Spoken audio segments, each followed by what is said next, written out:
ලංකාවට සමස්තයක් විදිහට එකම විදිහට මේක බලපාන්නේ නැහැ. මේක බලපාන්නේ එක එක පළාතෙන් පළාතට කාලයෙන් කාලයට එක එක විදිහට. මොකක්ද මේ එල්නිනෝ? එල්නිනෝ කියන්නේ ස්පාඤ්ඤ භාෂාවෙන් පිරිමි දරුවා. එසේත් නැත්නම් ජේසු බිරිඳා කියන එක. එල්නිනෝ ක්‍රියාවලිය හින්දා පේරු චිලි ආශ්‍රිත සීතල මුහුදු නත්තල් කාලය වන විට උණුසුම් වීමත් මාළු අඩුවීමත් නිසා දීවරින් මේක හැඳින්වුවේ ජේසු බිරිඳා එන කාලය කියලා. ඇත්තටම මෙතන වෙන්නේ මොකක්ද? එල්නිනෝ එකක් ඇතිවෙන්න කලින් සිදුවෙන සාමාන්‍ය ක්‍රියාවලිය තමයි පැසිෆික් සාගරයේ තිබෙන උණුසුම් ජලය සුළඟේ බලපෑමෙන් ආසියානු කලාපයට නැත්නම් ඉන්දීය සාගරයේ දෙසට ගලාගෙන එනවා. මේ එන උණුසුම් ජලය තමයි අපිට වර්ෂාව ලැබෙන්න බලපාන්නේ. හැබැයි එල්නිනෝ තත්වයකදී මේ සාමාන්‍ය ක්‍රියාවලිය අවුල් වෙනවා. ඒ කියන්නේ පැසිෆික් සාගරයේ උණුසුම් ජලය ඉන්දිය සාගරයේ පැත්තට තල්ලු කරන් ආපු සුළඟ අඩු වෙනවා. මේ නිසා ඇවිල්ලා තිබුණු උණුසුම් ජලය ආපසු පැසිෆික් සාගරයේ දෙසටම ගමන් කරනවා. මේක වෙන්නේ නිර්තදිග මෝසම පවතින කාලය නිසා සැලකිය යුතු මට්ටමින් වැසි අඩු වෙලා දැඩි නියඟයකට උනත් යන්න ඉඩක් තියෙනවා. බටහිර ඕස්ට්‍රේලියා විශ්වවිද්‍යාලයේ සාගර විද්‍යාඥ මහාචාර්ය චරිත පට්‍යාරච්චි මේ ගැන කරන පැහැදිලි කිරීම මේ එල් නීනෝ එක පැසිෆික් සාගරයේ උණා වැඩි වුණාම මුළු ලෝකෙටම බලපාන. ලෝකේ සමහරවිට තියෙනවා වැස්ස වැඩි වෙනවා, සමහර තැන්වල වැස්ස අඩු වෙනවා, ඩ්‍රවුට් වෙනවා, සමහරවිට උෂ්ණත්වය වැඩි වෙනවා, මේ කොරල් බ්ලීචිං වෙනවා, සයික්ලෝන් එනවා. සාමාන්‍යයෙන් සාගර උෂ්ණත්වය 0.5ට වඩා ඉහළ ගියාම එල්නිනෝ තත්වයක ආරම්භය ලෙස සැලකුවත් ගෝලීය උණුසුම වගේ හේතු නිසා දැන් ඒ මට්ටම 0.8ක් කියලා පිළිගන්නවා. ඕස්ට්‍රේලියාවේ කාල්ගුණ විද්‍යා කාර්යාංශයේ දත්තවලට අනුව දැන් මේ සාගර උෂ්ණත්වය එල්නිනෝ තත්වයට ළඟා වෙලා. හැබැයි මේක කොයිතරම් දුරට ඉහළ යා හැකිද කියලා දැන්ම කියන්න පුළුවන් කමක් නැහැ. නමුත් ලොව ප්‍රබල සංවිධාන සහ නිරීක්ෂණ ආයතන සුපිරි එල්නිනෝ තත්වයක් ගැන අනතුරු අඟවනවා.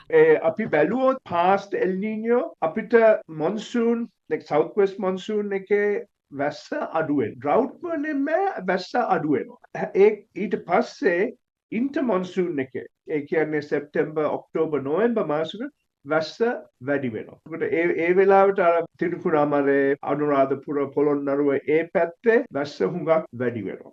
හැබැයි අපිට කියන්න බෑ ෆෝකාස්. මොකද එල් නීනෝ කියන එක හැම එල් නීනෝ එකම වෙනස්. කාලගුණ විද්‍යා දෙපාර්තමේන්තුව මේ ගැන මොනවද කියන්නේ? අපිට ස්ට්‍රෝං එල් නීනෝ තත්ත්වයක් නැති වෙලා තියෙනවා 82 83 97 98 2015 2016 වර්ෂවල ඒ වෑදී අපිට දැක්කා. එල් නීනෝ තත්ත්වයක් ඇති වුණාට පස්සේ හොඳටම නියඟ තත්ත්වයක් එනවා. ඊළඟට ඒකත් එක්ක ඒක පස්සේ ඒක ඉවර වෙගෙන යනකොට අපට ලොකු ගම් වතුර ඇවිල්ලා තියෙනවා. දැන් 2015 16 මතකයි එහෙම එල් නීනෝ තිබිලා ඊට පස්සේ 16 ලොකු ගම් වතුරක් ආවා. මොකද ඒකම එල් නීනෝ ඉවර වෙනවා කොහොමත් එල් නීනෝ කියන සංසිද්ධිය දැන් මාර්තු වලින් පස්සේ වගේ තමයි අපි හිතන්නේ මේක හට ගන්නවා කියලා මාස 9ක් 10ක් යනකොට ඉවර වෙනවා. මේ එල් නීනෝ තත්ත්වය 27 අපි හිතනවා මාර්තු වගේ වෙනකම් යාවි.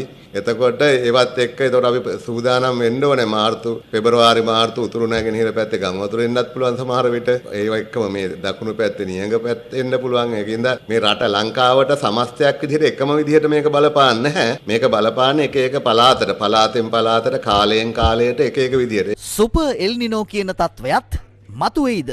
අපි ස්ට්‍රෝං එල් නීනෝ මේ අත්විඳලා තියෙනවා. දැන් මේ එල් නීනෝ තත්ත්වයක් මේ 26 27 එන අපි හිතන දැන් පුරෝකතනයන් තියෙනවා සාමාන්‍යයෙන් 40%කට ආසන්නව කියනවා මේ දෙසැම්බර් ජනවාරි පෙබරවාරි මේක ස්ට්‍රෝං එල් නීනෝ තත්ත්වයක් එන්න පුළුවන් කියලා. ඒ වුණොත් අපේ මේ බස්නාහිර දකුණු සබරගමුව පළාත්වල වැස්ස තවත් අඩු වෙලා අපි ගොඩක් අපිට ජල يعني නියඟ එන්න පුළුවන් ජල මේ හිඟ වෙන්න පුළුවන් ජලය. ඒ සඳහා අපි ලැහැත්ති වෙන්න ඕනේ ඇත්තටම.